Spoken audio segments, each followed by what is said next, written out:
Hello everyone, today our topic discuss about the evolution of the concept of gene. इसका हम synopsis देखेंगे। Introduction, definition, history, development of genetics, Mendel theory, Hardy Weinberg law, factor are defected the Hardy Weinberg equilibrium, migration, genetic drift, mutation, recombination, natural selection, process of evolution, recombination और reproductive isolation, gene type, gene action, protein synthesis, conclusion, difference. Introduction. तो इसका introduction है, सबसे पहला number में तो हम समझेंगे इवोल्यूशन होता क्या है। मतलब इवोल्यूशन का अर्थ हम नॉर्मली समझे तो क्रमबद्ध विकास। कोई भी प्लांट है, माइक्रो ऑर्गेनिज्म है, जो भी जीव है, हम सभी का क्रमबद्ध विकास हुआ है, धीरे धीरे विकास हुआ है, अचानक टपक नहीं गए हैं, धीरे धीरे प्रोसेस हुआ है और विकास हुआ है, इवोल्यूशन के थ्रू हुआ है। और नेचर के अकॉर्डिंग अडॉप्ट होने की वजह से भी हुआ है। नेचुरल सिलेक्शन बहुत मेन रोल प्ले करता है इसमें, अडोप्टेशन। इसके अकॉर्डिंग न्यू अलग अलग प्रकार के स्पीसीज का उत्पत्ति होता है नेचर में अडॉप्ट होने की वजह से। तो हम इसका देखेंगे हिस्ट्री, 3-4 हिस्ट्री आपकी मर्जी, जैसा ऐड करना चाहे आप ऐड कर सकते हैं। डेवलपमेंट ऑफ जेनेटिक्स में देखेंगे, जैसा कि हम जानते हैं कि जीन शब्द का सर्वप्रथम प्रयोग डब्ल्यू जॉनसन ने की थी 1999 में, तथा जीन की खोज 1866 में ऑगस्टिनियन फ्राइजर ग्रेगर जोहान मेंडल ने की थी, जिसको डिस्क्राइब मटर के प्लांट में किया गया था। मटर के प्लांट में जो फ्रूट होता है, फ्रूट के बेस पर, उसका कलर के बेस पर किया गया था। और इन्होंने 3 थ्योरी दिए थे, 3 नियम। पहला है लॉ ऑफ डोमिनेंस। इसमें सिंपल हम समझें, रटना तो कोई भी रट सकता है, बुक से कोई भी छाप सकता है, सिंपल समझना मेन होता है।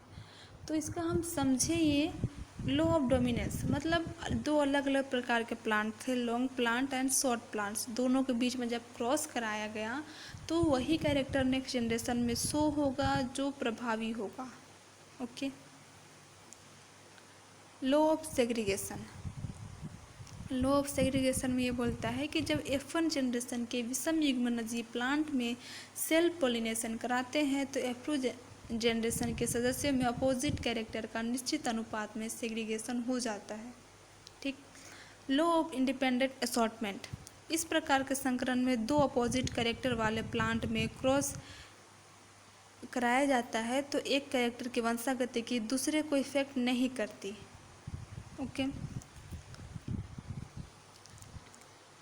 और मेंडल के डाई हाइब्रिड क्रॉस में F1 जनरेशन में सभी राउंडेड सीड तथा येलो सीड थे, तथा जब इनमें सेल्फ पॉलिनेशन की क्रिया होती है तो F2 जनरेशन में 4 प्रकार के सीड प्राप्त होते हैं।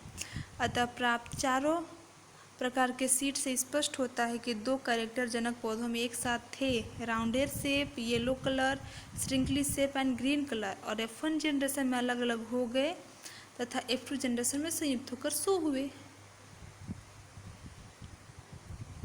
ये जो है लॉ ऑफ डोमिनेंस का डायग्राम है, ये है थर्ड ऑफ इंडिपेंडेंट असॉर्टमेंट का, जैसे 4 प्रकार का बीज प्राप्त हुआ वो है। अब हार्डी-विनबर इक्विलिब्रियम।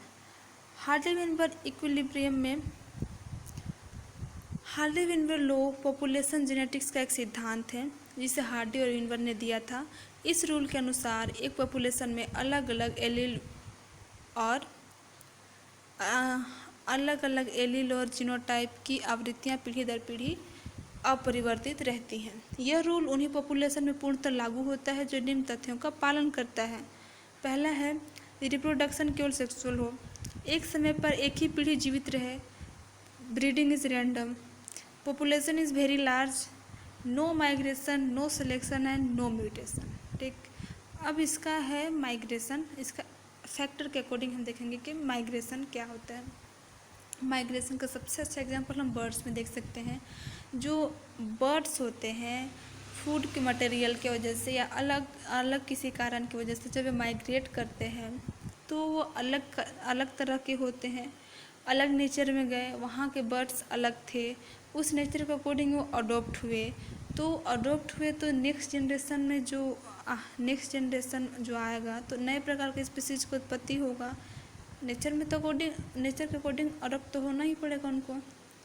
तो न्यू इन्वायरमेंट में अडोप्ट होने की वजह से न्यू पॉपुलेशन का फॉर्मेशन होता है। ठीक, और वो ऐसा भी होता है कि आना भी चाहे तो नहीं आ सकते हैं, क्योंकि बैरियर आ जाता है बहुत सारा, माउंटेन, रिवर, लेक आदि। अब है जेनेटिक ड्रिफ्ट से तात्पर्य यह है कि जेनेटिकली अगर नए मेंबर किसी भी स्पीसीज के एक नए एरिया के अंदर उत्पन्न हो जाते हैं, अर्थात कुछ मेंबर्स ऐसे आ जाते हैं जिनमें कुछ वेरिएशन हो जाता है और उस स्पीसीज से आगे न्यू स्पीसीज बनते चले जाते हैं। There are 2 types founder. इसका क्या है टाइप्स है, उससे पहले हम ये समझें कि जेनेटिक ड्रिफ्ट होता क्या है। सबसे अच्छा एग्जांपल अपने डेली लाइफ में देख सकते हैं, भले आप इसको ऐड मत करिएगा बुक में, मतलब नोट्स में, बट अपने समझने के लिए अपने माइंड में होना चाहिए। हम इसका एग्जांपल डेली लाइफ में देख सकते हैं। जैसा कि कोई इंडियन मेल है, अफ्रीकन फीमेल है, दोनों के बीच मैरिज हुआ एंड दोनों का कैरेक्टर अलग है, अलग अलग इन्वायरमेंट के हैं वो। तो नेक्स्ट जनरेशन जो आगे बढ़ेगा उसमें दोनों का कैरेक्टर शो होगा और वो पीढ़ी दर पीढ़ी ट्रांसफ़र होता जाएगा। तो इससे नए प्रकार के स्पीसीज की उत्पत्ति हुआ कि नहीं हुआ।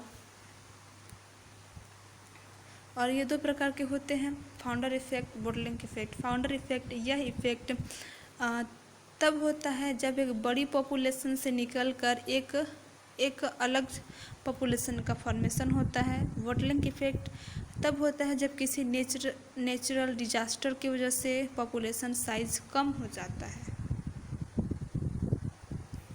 इसमें हम डायग्राम में देख सकते हैं फाउंडर इफेक्ट।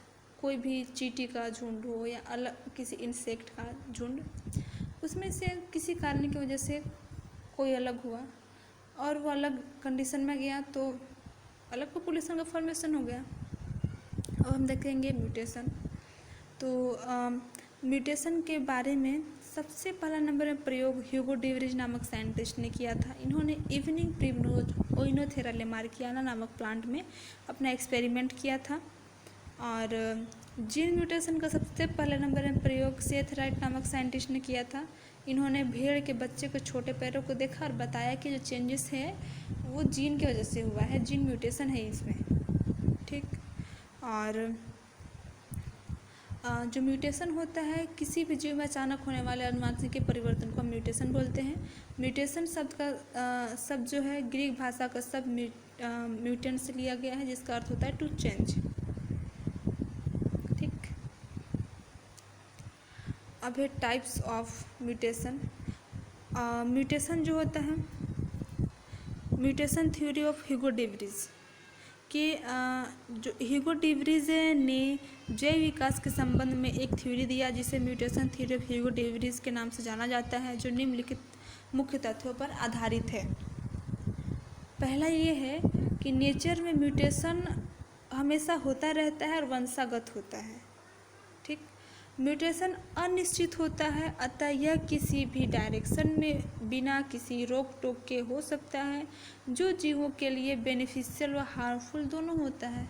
ठीक है, म्यूटेशन दीर्घ व आकस्मिक होता ही होता है। जैसे म्यूटेशन मतलब क्या, जैसे कि कुछ डीएनए सीक्वेंस में कुछ चेंजेस हुआ, म्यूटेशन हुआ, तो अलग पीढ़ी में उसका ट्रांसफ़र, उसका इफेक्ट देखने को मिलेगा। तो वो पीढ़ी दर पीढ़ी ट्रांसफ़र तो होते ही जाएगा ना, पीढ़ी दर पीढ़ी ट्रांसफ़र होते जाएगा। तो वो दीर्घ हुआ कि नहीं हुआ, दीर्घ हो गया ना, क्योंकि पीढ़ी दर पीढ़ी ट्रांसफ़र होते गया। एक जनन जाति के म्यूटेशन द्वारा कई मिलती जुलती स्पीसीज एक ही साथ डेवलप हो सकती है, अफकोर्स हो सकती है। न्यू जीव जाति के ओरिजिन स्मॉल व अस्थिर वेरिएशन में पीढ़ी दर पीढ़ी संचय एवं क्रमिक विकास के फलस्वरूप नहीं होता, बल्कि एक ही बार में अचानक चेंजेस के फलस्वरूप होता है। अब देखेंगे म्यूटेशन का टाइप। म्यूटेशन कितने प्रकार के होते हैं? म्यूटेशन 2 प्रकार के होते हैं, chromosomal mutation and gene mutation. जो क्रोमोसोमल म्यूटेशन होते हैं मेनली 4 टाइप्स के होते हैं, duplication, deletion, inversion, translocation. And जो जीन म्यूटेशन होते हैं वो 2 प्रकार के होते हैं, point mutation and friendship mutation. Point mutation में आता है सब्स्टिट्यूशन, एंड फ्रेमशिप म्यूटेशन के अंतर्गत आता है डिलीशन एंड इन्वर्सन। सबसे पहले देखेंगे जीन म्यूटेशन। जैसा कि हम पहले ही बताएं कि जो जीन म्यूटेशन होता है